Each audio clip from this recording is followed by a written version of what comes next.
Hello students, last class में हम कर रहे थे दो सदिशों का सदिश गुणनफल। एक एग्जांपल और देखते हैं उसका अपन, फिर आगे देखते हैं इसकी एप्लीकेशन यानी इसका क्या प्रयोग है, क्या इसके अनुप्रयोग है। तो देखो, जैसे एक सदिश आपको दे दिया जाए ए सदिश बराबर 5 i कैप प्लस का 2 j कैप और प्लस का 7 k कैप, और दूसरा सदिश आपके पास है 3 i कैप माइनस का 2 j कैप और माइनस का 5 k कैप।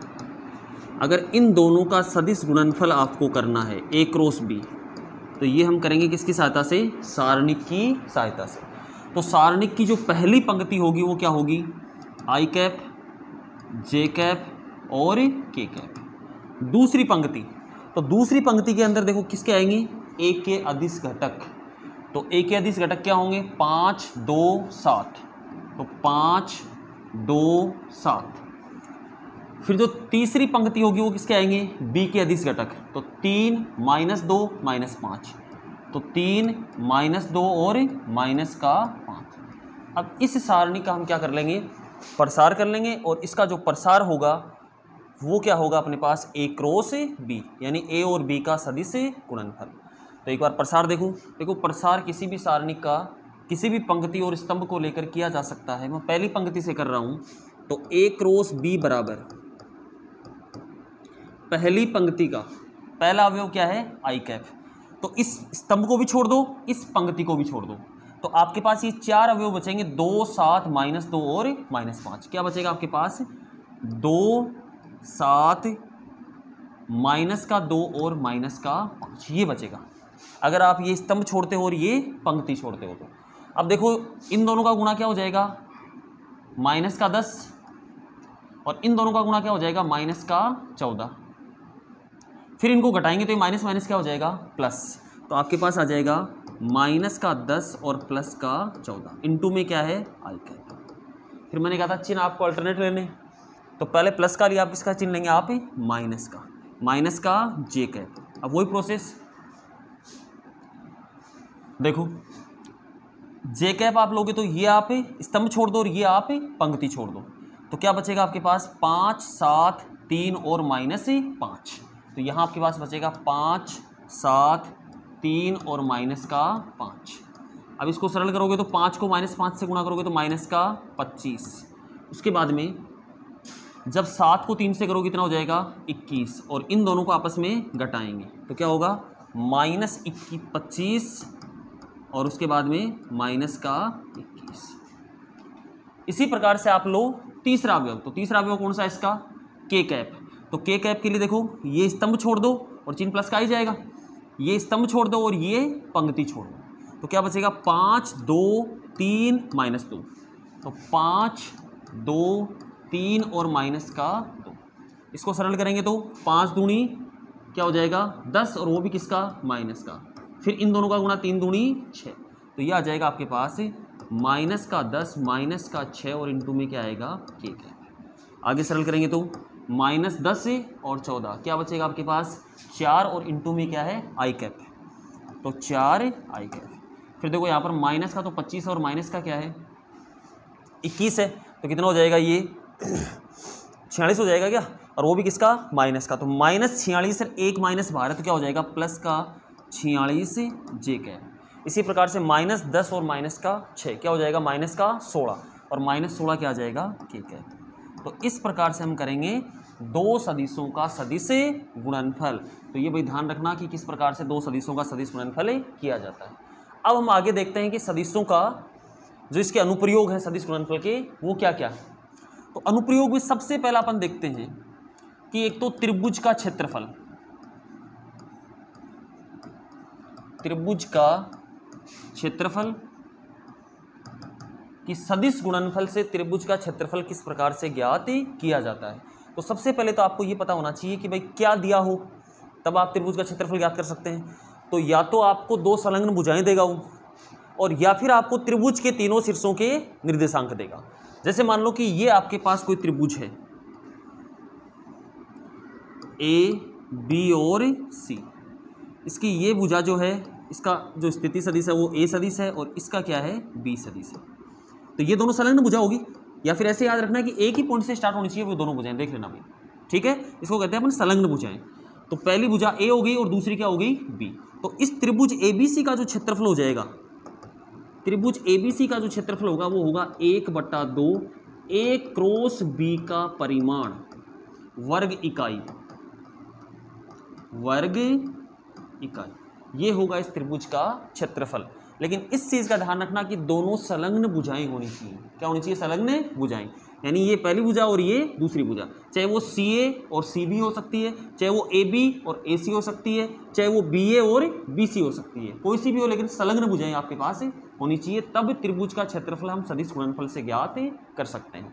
अब देखो, अगर त्रिभुज के तीनों शीर्षों का निर्देशांक भी आपको दिया जाए तो भी आप कर सकते हो। कैसे? जैसे मान लो कि ये आपके पास त्रिभुज है और इस त्रिभुज के तीनों शीर्षों के निर्देशांक आपको दिए गए हैं। जैसे यहाँ पर मान लो ये है अक्ष 1 y1 और z1, ये है अक्ष 2 y2 और z2, और ये है अक्ष 3 y3 और z3। अब अगर शीर्षों के निर्देशांक दिए गए हैं तो हमें तो क्षेत्रफल निकालने के लिए उसकी संलग्न भुजाएं चाहिए, तो कोई सा भी एक शीर्ष आप अपने हिसाब से चूज करो। जैसे आपने ये B ले लिया तो पहले आप निकालो BA सदिश, फिर आप निकालो BC सदिश। तो BA सदिश आप निकाल सकते हो क्या? ये तो अपने सबसे पहले पढ़ा था। BA सदिश क्या होगा? A का स्थिति सदिश माइनस B का स्थिति सदिश, तो आपके पास BA सदिश आ जाएगा। इसी प्रकार से BC कैसे निकालेंगे आप? तो BC निकालने के लिए पहले क्या करोगे? C का स्थिति सदिश माइनस B का स्थिति सदिश, तो BA और BC अपन निकाल लेंगे, और जब BA और BC आ जाएगा तो सेम यही प्रश्न बन जाएगा आपके पास कि ये दो संलग्न भुजाएं होंगी तो हाफ A क्रॉस B का परिमाण। तो ये होता है त्रिभुज का क्षेत्रफल, कि सदिश से हम त्रिभुज का क्षेत्रफल किस प्रकार से ज्ञात कर सकते हैं। अब देखो, ये फॉर्मूला अगर आप बना के देखना चाहो तो बना के देख सकते हो। ये वही फॉर्मूला है जो आपने छोटी क्लास में पढ़ा था, 1/2 गुणा आधार गुणा ऊंचाई, वही होता है, और अलग से इसमें कुछ नहीं है। देखो, जैसे जरूरत तो नहीं है आपको इन चीज़ों की, आपको तो सीधा सूत्र याद रखना है कि भाई त्रिभुज का क्षेत्रफल क्या होता है? 1/2 A क्रॉस B का परिमाण, जहाँ पे A और B क्या होती है? त्रिभुज की संलग्न भुजाएं। तो सदिश की सहायता से हम किसी त्रिभुज का क्षेत्रफल ज्ञात कर सकते हैं। जैसे मान लो कि ये आपके पास A सदिश है और ये आपके पास क्या है? B सदिश है, A B और C, ठीक है। अब देखो, A से मैं सामने वाले भुजा पे क्या डाल देता हूँ? लंब डाल देता हूँ। ये एंगल कितने का हो गया? 90 का हो गया, ठीक है। और ये कोण मान लो आपके पास क्या है? थीटा है। ये कोण क्या आपके पास है? थीटा है। अब देखो, अगर अपन त्रिभुज, इसका नाम D दे देता हूं मैं, अगर ABD की हम बात करें तो ABD के अंदर आप सिंपल सी ट्रिग्नोमेट्री से आप निकाल सकते हो क्या?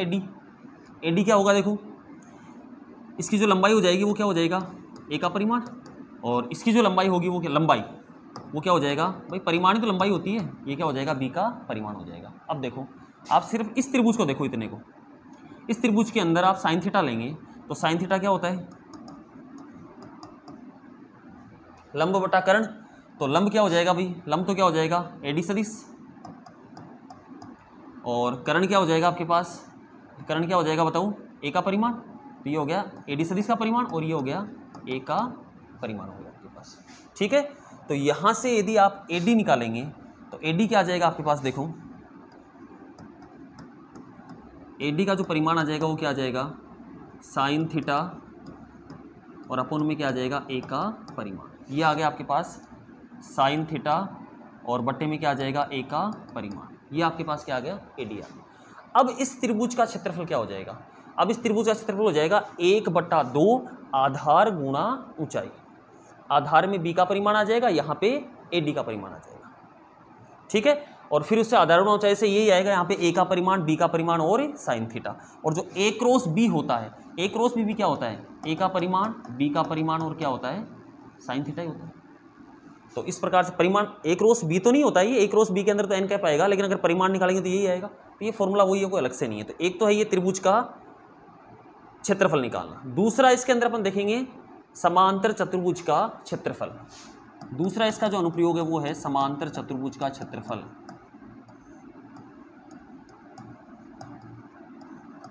समांतर चतुर्भुज का क्षेत्रफल, तो समांतर चतुर्भुज का क्षेत्रफल क्या हो जाएगा? जैसे ये आपके पास कोई चतुर्भुज है A B C और D, इसकी भी दो संलग्न भुजाएं होनी चाहिए आपके पास। जैसे ये भुजा आपके पास A सदिश है और ये दूसरी भुजा आपके पास क्या है? B सदिश। तो फिर ABCD का जो क्षेत्रफल होगा ABCD का क्षेत्रफल, तो वो आपके पास हो जाएगा A क्रॉस B का परिमाण, इसमें हाफ नहीं आएगा, बस क्या आएगा, A क्रॉस B का परिमाण आ जाएगा और वर्ग इकाई। तो ये दो इसकी एप्लीकेशन आपको ध्यान में रखनी है। एक तो त्रिभुज का क्षेत्रफल, त्रिभुज का तो क्या होता है 1/2 A क्रॉस B का परिमाण, जहाँ पे A और B क्या होती है त्रिभुज की दो संलग्न भुजाएं, और दूसरा चतुर्भुज का जो क्षेत्रफल होता है वो क्या होता है सिर्फ A क्रॉस B का परिमाण होता है। तो ये छोटी छोटी बातें इसके बारे में ध्यान रखनी है कि A क्रॉस B क्या होता है, A का परिमाण, B का परिमाण साइन थीटा और एन कैप। उसके बाद में अगर थीटा 0 हुआ यानी अगर वो समांतर हुए तो A क्रॉस B किसके बराबर हो जाएगा, 0 के बराबर हो जाएगा। ये शर्त आपको ध्यान में रखनी है कि दो सदिशों के समांतर होने की शर्त क्या होती है कि उनका सदिश गुणनफल 0 के बराबर होता है। उसके बाद में अब देखो यहाँ पर मैंने कोण निकालने की बात नहीं की, बाकी आप याद कर सकते हो, लेकिन कोण निकालने की चर्चा नहीं की मैंने। जैसे अदिश गुणनफल में मैंने आपको बताया था कि A डॉट B जो होता है वो होता है A का परिमाण, B का परिमाण और कोस थीटा। तो मैंने आपसे ये कहा था कि थीटा इन दोनों के मध्य का कोण है, तो यहाँ से आप दो सदिशों के मध्य का कोण निकाल सकते हैं। तो यहाँ से cos theta is equal to क्या हो जाएगा आपके पास, ये दोनों भाग में आ जाएंगे, तो A डॉट B और बट्टे में क्या आएगा A का परिमाण और B का परिमाण। तो देखो दो सदिशों के मध्य का जो कोण है वो सदिश से भी निकाला जा सकता है, लेकिन उसमें थोड़ा टाइम ज़्यादा लगता है। देखो अदिश कोणा में टाइम नहीं लगता अपने को, कैसे, उसके लिए क्या फॉर्मूला होगा, जैसे A क्रॉस B क्या होता है, A क्रॉस B होता है A का परिमाण,